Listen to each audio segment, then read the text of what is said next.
Besson, bonjour, je suis ravie de vous Bonjour. avoir sur ce beau canapé en Oui, forme rouge. de... J'ai Voilà, l'impression d'être chez Michel Drucker. Oui, oui, c'est bien. absolument. Je ne sais pas si j'aurai la même longévité. Arrête avec tes mensonges, c'est votre dernier livre Oui. en grand format. Alors j'ai envie de dire un livre parce que il y a marqué roman sur la page principale, mais est-ce que c'est un roman en fait ?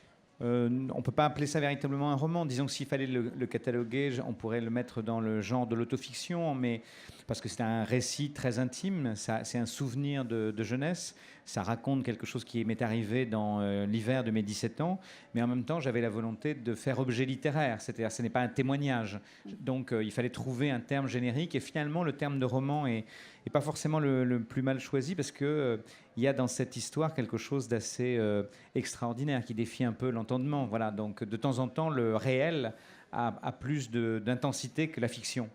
Alors vous avez 17 ans, vous êtes à Barbezieux, vous êtes lycéen. Il faut dire où est Barbezieux, parce que je pense qu'on parle de Barbezieux comme si on disait Los Angeles. Mais non, c'est un petit peu perdu. C'est une petite ville en Charente, ouais. quelque part entre Angoulême et Bordeaux. Voilà, Une ville de 4000 habitants où je suis né. Voilà, on y passe, mais on s'arrête peu. Non, on ne s'y arrête pas du tout. Et on n'y naît plus non plus, parce qu'il n'y a plus de maternité. Donc c'est une ville qui, comme beaucoup de villes de province, disparaissent petit à petit. Donc vous êtes au lycée et vous rencontrez Thomas. Oui. Alors Thomas, c'est l'amour de vos 17 ans. C'est aussi votre... Alors, vous acceptez votre homosexualité. Vous savez déjà, vous acceptez. Il n'y a pas de problème, je dirais. Thomas, lui, est fils d'agriculteur. Et c'est plus difficile pour lui. Et vous montrez bien en quoi ce n'est pas une lâcheté de ne pas oser dire son homosexualité, mais que c'est tellement... un déplacement de montagne et c'est ce qui ressort bien de ce livre, c'est que pour lui c'est quelque chose de difficile à vivre parce que le milieu social et les interdits sont plus pesants que la possibilité de vivre son homosexualité. Oui, absolument. Moi j'ai la chance, quand je découvre ma propre sexualité, de ne pas en être catastrophé. C'est-à-dire que je ne suis pas catastrophé d'abord parce que, comme je suis un garçon très discipliné, qui a des bonnes notes à l'école, qui est myope, je suis premier de la classe, je suis le fils de l'instituteur. Au fond, quand je découvre mon homosexualité, j'ai le sentiment que c'est au moins une forme de singularité. C'est quelque chose qui me met un tout petit peu à part et qui fait que, au moins, je ne suis pas un garçon seulement obéissant. En même temps, je vois bien que ça suscite les moqueries, les railleries, les insultes, les injures, etc. Je vois bien, mais au fond, voilà, je porte ça. Et puis, Thomas, qui est donc dans cette cour de lycée ce matin-là de l'hiver 84, il est insoupçonnable. C'est-à-dire que les filles le regardent. Donc moi, je ne pense pas une seule seconde qu'il puisse être intéressé par les garçons. Et s'il devait, par extraordinaire l'être, il n'y a aucune chance qu'il soit attiré par moi. Sauf qu'en l'occurrence, voilà, il va faire un pas vers moi, proposer un rendez-vous. Et au moment où il propose le rendez-vous, je comprends qu'une histoire commence. Sauf qu'effectivement, cette histoire, elle va être frappée d'emblée du sceau de la clandestinité, du silence, l'obligation de se taire et de se cacher, de se dissimuler, parce que oui, c'est donc une petite ville de Charente au début des années 80. Je rappelle que la dépénalisation de l'homosexualité en France, c'est 82. Donc on est en 84, voilà. Et qui a une forme effectivement de déterminisme social qui nous touche l'un et l'autre. C'est-à-dire que moi, je suis le fils de l'instituteur et je suis voué à devoir faire des études longues pour prendre l'ascenseur social, etc. Et donc, au fond, je serai assez obéissant, je ferai ce que mon père attend de moi. Et Thomas, c'est quelqu'un qui est un fils de paysan, qui est le seul garçon d'une famille où il y a deux petites sœurs, et il est voué à reprendre et à poursuivre l'histoire familiale d'une certaine manière. Donc, l'un et l'autre, pour des raisons très différentes, on n'a pas le choix de nos vies, en tout cas à ce moment-là. Et sauf qu'on est amoureux, donc il faut vivre cette contradiction, c'est-à-dire cette envie de vivre une histoire d'amour et cette impossibilité à la vivre. D'ailleurs, il a une phrase qui vous a marqué et qui est, je crois, celle qui donne l'impulsion même au reste de votre vie. C'est « Toi, tu partiras, nous, on reste ». Oui, c'est ça. Et c'est vraiment aussi ce qui arrive, c'est-à-dire qu'ils sont ancrés dans une habitude de vie dont il n'est pas facile de sortir. Oui. Il prononce cette phrase tout de suite, parce que quand je lui demande pourquoi il me choisit, parce que franchement, moi, je ne me serais pas choisi, hein, je lui dis pourquoi moi, et il me répond parce que tu partiras et que nous resterons. Alors, c'est une phrase très troublante, parce que d'abord, elle contient une prémonition, alors que comme toutes les prémonitions, on est dubitatif. Bon, par ailleurs, la prémonition se réalisera, donc c'est vrai que c'est d'autant plus troublant. Et puis, c'est vrai que c'est une phrase qui contient à la fois l'amour et la fin de l'amour, d'une certaine manière. Et puis ce fameux déterminisme dont on parlait, et cette chape de plomb qui pèse sur nous, et cette idée que lui, il devra rester là, au plus près de la Terre, là où ça a commencé, là où l'histoire a commencé, au plus près des origines, et que moi, selon lui, j'aurais droit à une forme d'affranchissement, d'émancipation, aller voir ailleurs si j'y suis, ce que je ferais d'ailleurs, effectivement. Donc c'est une phrase, oui, qui m'est restée, qui m'émeut encore aujourd'hui, parce que c'est une phrase terrible et très belle. Alors, il y a bien sûr ce silence qui pèse sur votre histoire, et il y a donc un manque qui s'installe, puisque vous ne pouvez pas vivre au grand jour ce très bel amour. Et ce manque, en fait, il va aussi vous marquer autant que l'histoire, puisque c'est ce que vous allez écrire tout au long de vos romans. J'écris beaucoup sur l'absence, ça, le manque, c'est les thématiques qui reviennent, C'est oui. les thématiques qui reviennent dans beaucoup de mes romans. C'est l'idée de l'autre devenu inaccessible, en fait.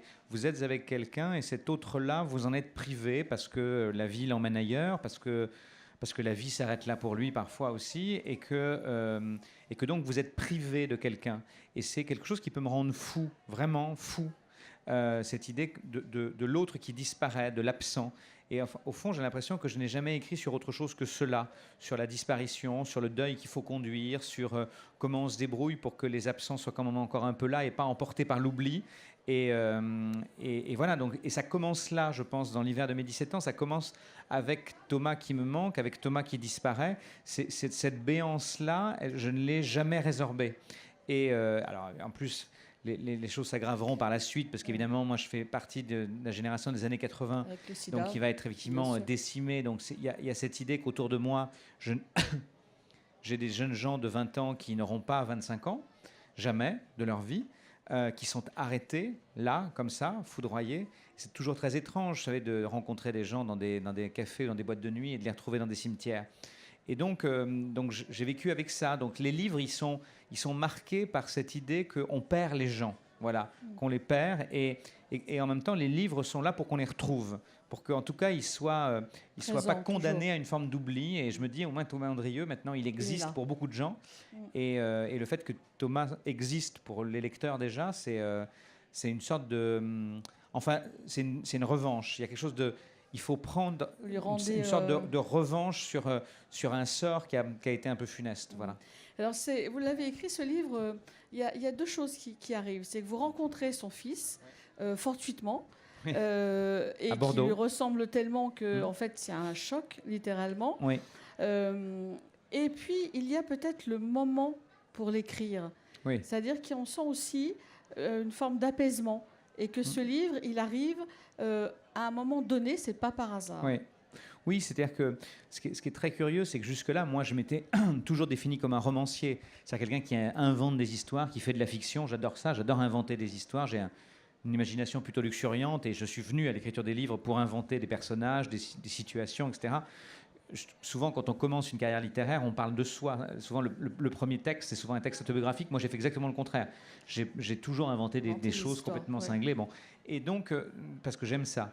Et c'est vrai que, donc, au bout de presque 20 livres, je suis rattrapé par le réel, mais parce que le réel me rattrape. C'est-à-dire que, effectivement, je fais la connaissance du fils. Donc, c'est une incursion du réel dans ma vie qui est assez troublante.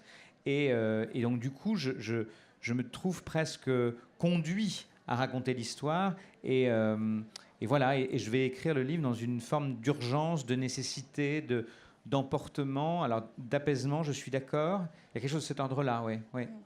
Alors, une dernière question. En fait, l'histoire de Thomas et de vous, ce manque que vous dites, que vous racontez, on le retrouve, comme on disait, dans tous vos... y compris dans Vivre vite, parce que le personnage que vous avez été chercher, James Dean, pareil, est très marqué par l'abandon et par le manque, et par une vie très courte, en fait. Aussi. Oui, c'est une vie très très brève, la vie de James Dean. Et ce qui m'a frappé quand j'ai travaillé sur ce matériau, qui est un matériau éminemment romanesque, c'est que on voit James Dean comme quelqu'un, comme une étoile filante, ce qu'il a été, comme un jeune homme éternellement jeune, ce qu'il a été, etc., comme quelqu'un de sensuel, ce qu'il a été aussi. Mais moi, je le vois comme un petit garçon de 9 ans qui perd sa mère. Parce qu'effectivement, il a une relation fusionnelle avec sa mère, Mildred Dean, qui est un personnage extraordinaire, parce que c'est une femme de l'Indiana dans les années 30, donc on se dit terrienne, etc. Et en même temps, elle va lui apprendre la danse, les claquettes, la comédie, elle est lumineuse. C'est une femme hors du commun, et elle va disparaître à l'âge de 30 ans, emportée par un cancer.